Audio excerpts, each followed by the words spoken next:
Test cricket में भारत की ऐसी दुर्दशा आज से पहले कभी नहीं हुई थी।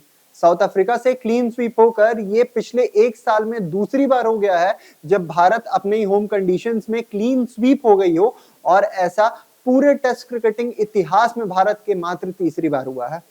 इसीलिए हम ये कह रहे हैं कि भारत के इस हार के 2, 5, 6, 7, 10 नहीं, सिर्फ एक गुनहगार है, और वो एक गुनहगार और कोई नहीं बल्कि हेड कोच गौतम गंभीर है। वो कैसे हैं आपको इस वीडियो में पूरी तरीके से समझ आ जाएगा, क्योंकि एक एक डिटेल्स निकाल के आया हूं मैं, जिससे आपको ये समझ आएगा कि जो एक्सपेरिमेंट्स हो रहे हैं इस वक्त टीम इंडिया में वो कितने घातक साबित हो रहे हैं। नमस्कार, न्यूज नेशन स्पोर्ट्स देख रहे हैं आप, मैं हूं आपके साथ आयुष। और गौतम गंभीर की कोचिंग के अंडर जहां पहले वो ये कहा करते थे कि टेस्ट क्रिकेट जीतने के लिए आपको 20 विकेट चाहिए, अब वो ये कहने पे मजबूर हो चुके हैं कि आप भूलिए मत, मैं वही कोच हूं जिसके साथ अभी टीम इंग्लैंड में ड्रॉ करके आ रही है और मेरे ही अंडर टीम चैंपियंस ट्रॉफी जीत के आ रही है। पर आपको ये भूलना नहीं चाहिए कि ये वही कोच है जिनके अंडर हम पहली बार न्यूजीलैंड से अपने घर पे 3-0 क्लीन स्वीप हुए थे। ये वही कोच है जिनके अंडर हम 10 साल बाद बीजेटी हारे थे। ये वही कोच है जिनके अंडर हम 25 साल बाद वापस से साउथ अफ्रीका से अपने घर पर क्लीन स्वीप हो रहे हैं। और आपको बता दूं कि ये टेस्ट इतिहास में अब तक भारत की सबसे बड़ी हार है। जी हाँ, ये भारत की अब तक की सबसे बड़ी हार है। इससे ज्यादा रन्स के मार्जिन से आज तक भारत टेस्ट क्रिकेट में नहीं हारा था। और एक बार चलिए आपको सूची बताते हैं कि किस तरीके से ये हार एक ऐतिहासिक हार बन चुकी है। अगर इंडिया के बिगेस्ट टेस्ट डिफीट्स की बात करें बाई रन्स के अनुसार, तो तीसरे नंबर पे आता है 2006 कराची टेस्ट, जहां पे भारत पाकिस्तान से 341 रन से हारा था।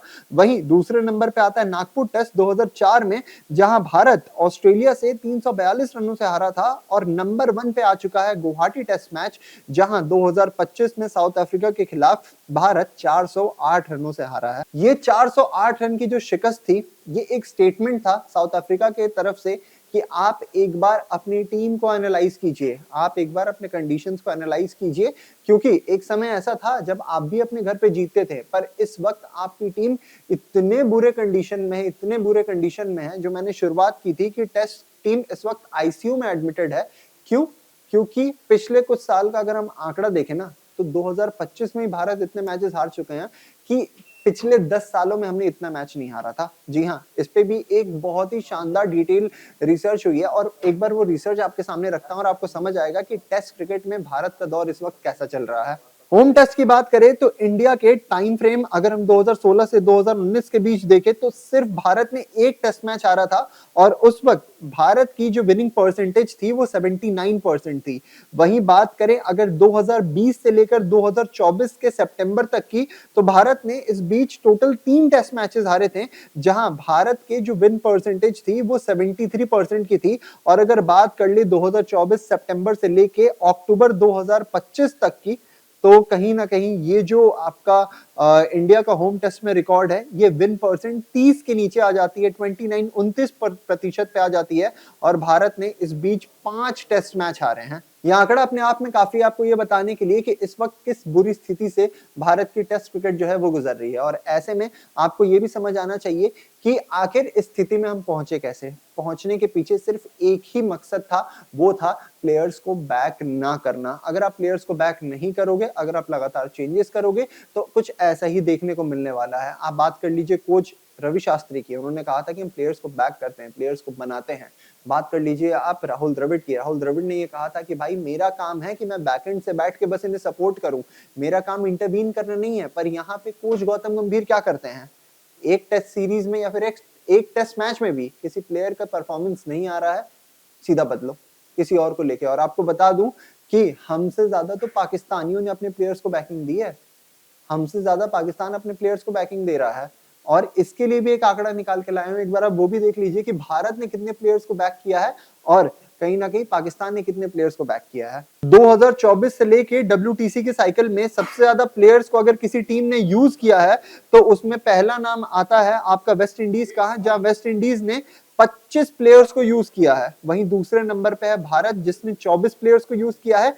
तीसरे नंबर पे है पाकिस्तान जिसने 23 प्लेयर्स को यूज किया है। और चौथे नंबर पे साउथ अफ्रीका जिसने 22 प्लेयर्स को यूज किया है। अब इससे आपको समझ आ रहा होगा कि पाकिस्तान हमसे ज्यादा अपने प्लेयर्स को बैक करते हुए नजर आ रही है। ऐसे में कोच गंभीर की स्ट्रैटेजी पे और उनकी रणनीति पे सीधा सवाल उठने लगा है। क्यों? क्योंकि कोच गंभीर पूरे तरीके से टीम में एक इनसिक्योरिटी का माहौल बना रहे हैं, क्योंकि आपने देखा कि अगर इतने प्लेयर्स को आप बदल रहे हो तो किसी एक प्लेयर को वो सिक्योरिटी ही नहीं मिल रही है कि वो कंसिस्टेंसी के साथ आपको परफॉर्मेंस दे के दिखाए। ऐसे में हर कोई कोच गंभीर से यही सवाल पूछ रहा है कि गौतम गंभीर, आपने कहीं ना कहीं विराट कोहली को हटा दिया, रोहित शर्मा को हटा दिया, मोहम्मद शमी टीम का हिस्सा बन नहीं पा रहे, रविचंद्रन अश्विन टीम का हिस्सा है नहीं, तो ऐसे में ये सारी जिम्मेदारी जो है क्लीन स्वीप की, अब ये कौन लेगा? क्या रोहित शर्मा लेंगे, क्या विराट कोहली लेंगे, या फिर कोई और लेगा? या फिर आपकी जिम्मेदारी बनती है कि यहाँ पे आप अपनी गलती को एडमिट कीजिए। और कहीं ना कहीं मैं आपको बताऊं, एक ऐसी गुत्थी बनी हुई है इस टीम इंडिया में ना, जिसे पिछले कुछ समय से अगर हम बात करें तो पहेली सी बन के रह गई है।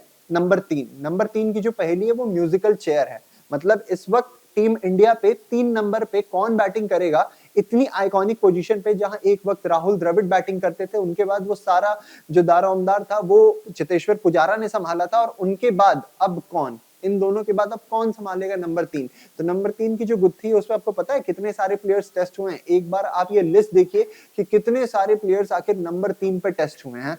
सितंबर 2024 के बाद से अगर बात करें कि इंडिया के नंबर 3 पे प्लेयर्स कौन कौन से रहे हैं, तो आपको बता दे, इंडिया के नंबर 3 पे जो प्लेयर्स रहे हैं उसमें शुभमन गिल का नाम है, उसमें साई सुदर्शन का नाम है, करुण नायर का नाम है, विराट कोहली का नाम है, वॉशिंगटन सुंदर का नाम है, देवदत्त पडिक्कल का नाम है, और साथ में केएल राहुल का नाम है। अब जरा एक बार आप इनकी बैटिंग एवरेज देखिए, इनके स्टैट्स देखिए। शुभमन गिल 13 इनिंग्स खेल चुके हैं नंबर 3 पर, और अब वो कहीं ना कहीं नंबर 4 पे विराट कोहली वाले पोजीशन पे आ गए। 401 रन बनाए हैं, 33 की एवरेज है। साई सुदर्शन की बात कर ले तो 11 इनिंग्स वो भी खेल चुके हैं, 302 रन, 27 की एवरेज।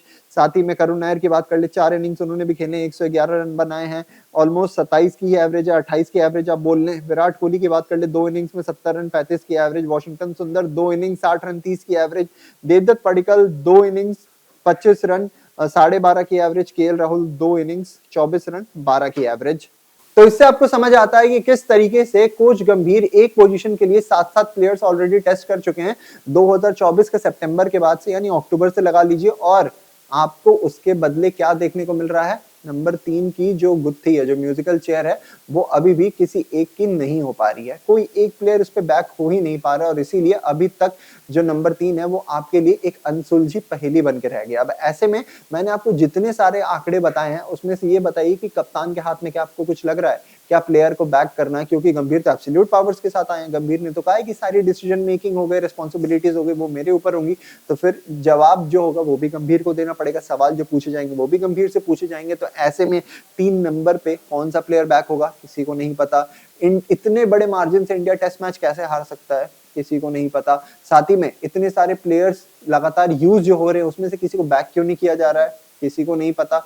इसी के साथ में आपको ये भी बता दें कि 3 नंबर पे एक परमानेंट प्लेयर, क्या वो वॉशिंगटन सुंदर हैं, देवदत्त पडिक्कल हैं, केएल राहुल हैं, कौन है, ये भी प्रूव नहीं हो पा रहा है। तो सवाल बहुत सारे गंभीर से, और इसीलिए मैं कह रहा हूं कि हार के कोई 6-7-5 गुनेगार नहीं है। ये प्लेयर्स पहले भी अच्छा कर रहे थे, ऋषभ पंत पहले भी अच्छा कर रहे थे, आगे भी अच्छा करेंगे। जसप्रीत बुमराह पहले भी अच्छा कर रहे थे, आगे भी अच्छा करेंगे। केएल राहुल पहले भी अच्छा कर रहे थे, यशस्वी जायसवाल पहले भी अच्छा कर रहे थे, ध्रुव जुरेल पहले भी अच्छा करते हुए आए हैं, तो आगे भी अच्छा करेंगे। इस लेवल पे आपको प्लेयर्स को सिक्योरिटी देनी है, बैकिंग देनी है, ना कि उन्हें इनसिक्योर करके कहीं ना कहीं वो लगातार प्लेयर यूज वाली कैटेगरी में लाते जाओ, और इन्हें एक तरीके से मेंटली डिस्टर्ब कर दो कि भाई अगर मैं परफॉर्म ना कर पाऊं तो फिर यहां से मेरा खात्मा निश्चित है ना। तो ऐसे में सिर्फ एक गुनेगार है इस टीम का, वो है गौतम गंभीर। और आपकी क्या राय है कमेंट सेक्शन में आप भी बताना बिल्कुल भी मत भूलिएगा। फिलहाल के लिए इतना ही, हमें दीजिए इजाजत, शुक्रिया।